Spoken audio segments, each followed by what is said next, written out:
Hello everyone, this is Hosni, your best friend. We are talking from Century 21 BDRT. Welcome back. Today we are gonna just give some hints about the present situation of Bangladesh. With us today we have Mohammad Ali Shaun. Bhai, please say something. In short words, what do you think? What sectors in Bangladesh should be improved at this moment? Because we have the opportunity now.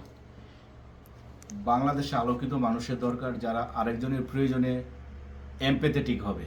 We always have to put ourselves on their shoes and think what I was expecting if I were that position. So আশা করি Bangladesh we hope for the best. Bangladeshi people is one of the best people in the nation, in the world, entire world. I'm so proud of being a Bangladeshi and also being a Canadian. Thank you so much. We're expecting for the best. Thank you. Of luck of all Bangladeshi people. Thank you very much. Now we're gonna pass on to Pappu Bhai. Please say something regarding Bangladesh present situation. What do you think? Like, are you hopeful for the Bangladesh? Oh yeah, I'm definitely hopeful. Definitely hopeful.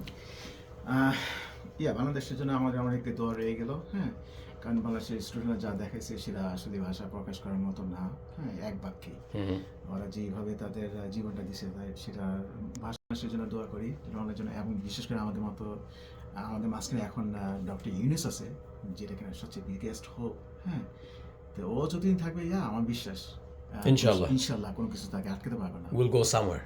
Exactly. Together. Absolutely. Now we're gonna pass on to Ishfaq Chaudhary Bhai. Please say something, Bhai. Are you hopeful for Bangladesh?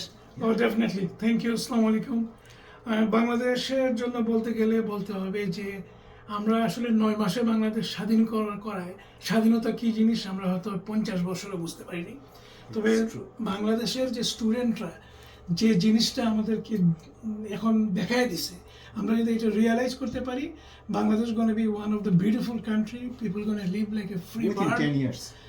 And we have to realize one thing: if you are honest, if you are hardworking, if you are punctual, if this country can do really very good, Bangladesh is going to do the same. And I hope everybody is going to support the interim government. Dr. Yunus is a 75 years old man. We should appreciate him. He take the responsibility to build this beautiful land, and the students will discover a better tomorrow for sure. I believe it, and I believe this is a journey, and this is a one step, and we have to realize that to find a beautiful country, we have 1,000 states in front of us. We just have to work unitedly. That's all it is. Now we're gonna pass it to Tawfiq Bhai. Tawfiq Alam, please say something regarding the hopefulness of Bangladesh. First of all, salute to all those students who has a really courage, guts, and give us a freedom. So, দলবল ধর্ম সব নির্বিশেষে আপনাদেরকে একটা কথা বলতে চাই যে এই স্বাধীনতাটা স্টুডেন্টরা দিছে, সো রেসপেক্ট দেন। আর বাংলাদেশে একটা রাহুর মতো চলতেছিল লাস্ট 17 ইয়ার্সে, ওইখানে কোনো অর্গানাইজেশন কোনো কথা বলতে পারে নাই। তো আমাদের মোস্ট ইম্পর্টেন্ট থিং হচ্ছে জাতীয়তা, বা আপনি জাতীয়তাটা আপনাকে মনে রাখতে হবে। এন্ড অফ দিস ডে আমরা সবাই বাংলাদেশি, ঠিক আছে? সো আমরা যেহেতু সবাই বাংলাদেশি, আমরা একসাথে কাজ করব। এখানে কিন্তু আপনাকে দুইটা জিনিস খেয়াল রাখতে হবে, খারাপ ভার্সেস ভালো, এই দুইটাই। এর পাশাপাশি আমাদের কোনো বিভাদ নাই।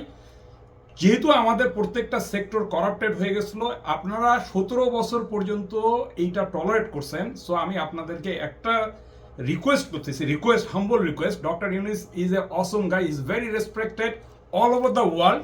এরকম একটা লিডার পাওয়ায় আমরা গর্বিত। His asset of in our country Bangladesh. So আপনারা খেয়াল রাখবেন যে আপনারা 1 by 1 এবং ওনাকে একটু সময় দিবেন। 17 ইয়ার্সের কাজ অ্যাটলিস্ট আপনাদের তো 17 মান্থস দেওয়া উচিত। আপনারা একটা 17 মিনিটে তাকে সলভ করতে বলতেছেন, কিন্তু এটা রাইট না। এটা করা মানে আপনি ওনাকে ডাউনফলের দিকে নিয়ে যাচ্ছেন। So be cooperative with him and he will find out the justice for you guys. And thanks to Bangladesh সেনাবাহিনী টু, যারা আমাদেরকে পাশে এসে দাঁড়াইছে। আমরা এইরকম একটা সেনাবাহিনীকেই কাম্য করি। Thank you very much. This is Tawfiq Alam. Thank you everyone. Thank you. With all of us, if we work together, doesn't matter what happened to Bangladesh, but from now onward, we gotta take it to another level. Thank you. Take care. Bye now. Thank you, Mr. Hosni Mubarak. Thank you.